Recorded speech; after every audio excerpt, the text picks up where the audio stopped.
You guys, I just came back from the Holy Land and I bought all this stuff, and we're going to go over today my 5 best tips for traveling to the Holy Land. All right, let's go. Hello everybody and welcome back to my channel. My name is Catherine and today we're going to be talking about my 5 best tips from coming back to the Holy Land. I just came back from the Holy Land 2 days ago and I'm ready to record this YouTube video. Tip number 1. Bring American US cash. All right, I did not realize this, but everybody in Israel takes US dollars. The cab drivers preferred it. All the little street vendors preferred it. You would walk into churches to light candles. You know, that's my favorite thing, is lighting candles in churches. Everyone took US dollars. The sign was $1 to light a candle. Everybody takes US dollars. So you really don't even need to convert anything to shekels while you're there. Shekels is the currency of Israel. Nobody really took the shekels, or if they did take the shekels, they took credit cards. So I did convert some of the money, and then I'm trying to get rid of my shekels before I go. I literally bought a Coke in the duty-free shop, trying to use up my last 10 shekels, which I converted, when really I could have just used US dollars and my credit card everywhere. So bring a lot of cash to Israel. Tip number 2. Go to the Christian olive wood shop. All right, I bought this beautiful, look how beautiful this is. Oh my gosh, I'm in love with it. Beautiful Holy Family olive wood. I'm just obsessed with this. I think it is so beautiful and I love it. It was $180 US. Again, I used my credit card for this because I didn't have enough cash for it. And I bought these beautiful rosaries. They're all kind of tied together right now. But what you want to do is go to the olive wood shop in Bethlehem. How beautiful is it that we still have Christians living in Bethlehem? But you need to go to the Christian shop. Please, please, please do not buy any olive wood carvings off the streets. Those are being sold by people who are usually not Christians, or they'll say they're Christians. And the rosaries, they're super cheap. They're $2. Guess what?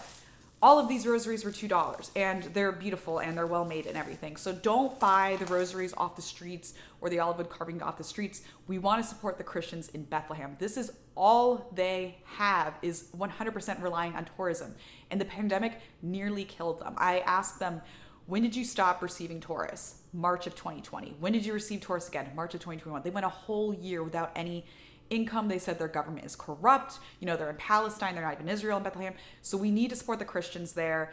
There's only supposedly 25% of the Bethlehem is still Christian. But please, you guys, when you want to buy something in Israel, save it for Palestine and Bethlehem. Save it and you can buy absolutely beautiful. I'm obsessed with this thing. Beautiful things like this. Tip number 3, go with a tour group, okay? Israel, I felt very safe. I was surprised actually how safe I felt in Israel. I never felt unsafe, but I highly recommend going with a tour group and going with a Christian tour group, of course. I went with Shalom New York. They are my people. They are my friends. So I'm very blessed that it was my group of friends, and we all were in our 20s and 30s, a few people in their 40s. And we went with a priest, so we had mass every single day. And like my mom went when she was in college, and she went with a couple of friends, which is great, but she wasn't experiencing mass every single day. I mean, to go to mass, and you have mass in the most beautiful places. We had mass in the Annunciation Basilica where Mary had the angel Gabriel appear to her. We had mass in Bethany where Martha and Mary and Lazarus lived. We had mass in Calvary. We had mass right by where Jesus was crucified. All these amazing places in the Bible. Go with a tour group. Please don't do it on your own. I really think it's important that you go with a tour group so that you have mass every single day. And so you have that camaraderie and you want to be able to share the experiences.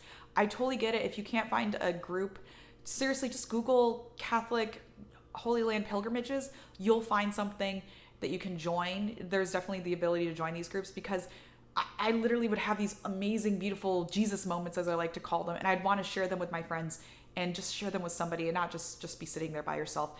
I do think it was safe. I never felt unsafe, but still having the group there, just that made me feel a lot better. So please, you guys, go with a tour group if possible. Tip number 4, go to the Dead Sea and ride the camel. All right, you guys, the Dead Sea has nothing to do with Jesus. I get it. I don't care if you're my age, you're 28, or if you're 88, go to the Dead Sea. It was so cool, all right? You're floating.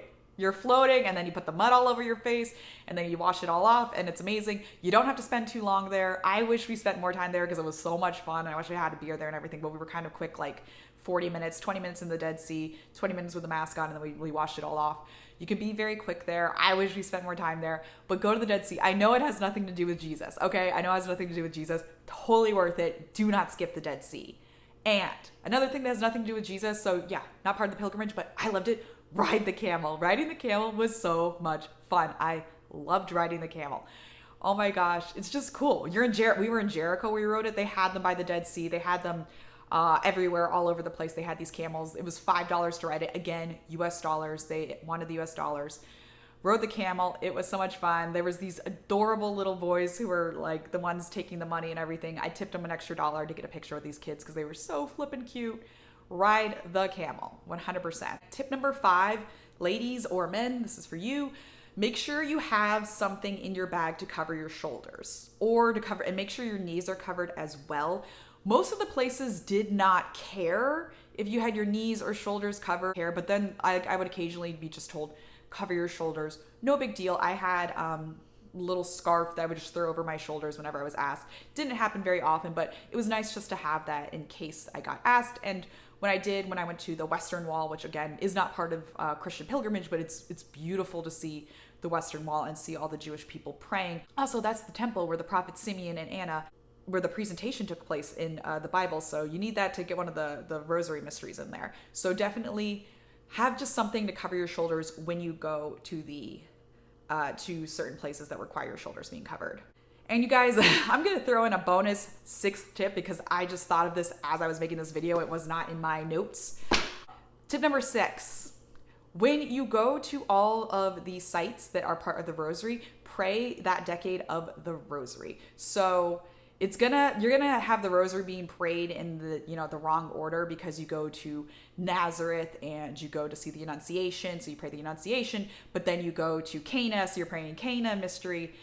And so then you go to the Visitation days later and you go to Galilee and everything, just in the Jordan River. Well, you got to go everywhere. Go everywhere. Don't miss anything. But you're going to be praying the Rosary out of order. Totally worth it. Just gives you're meditating in the place where all these things happened.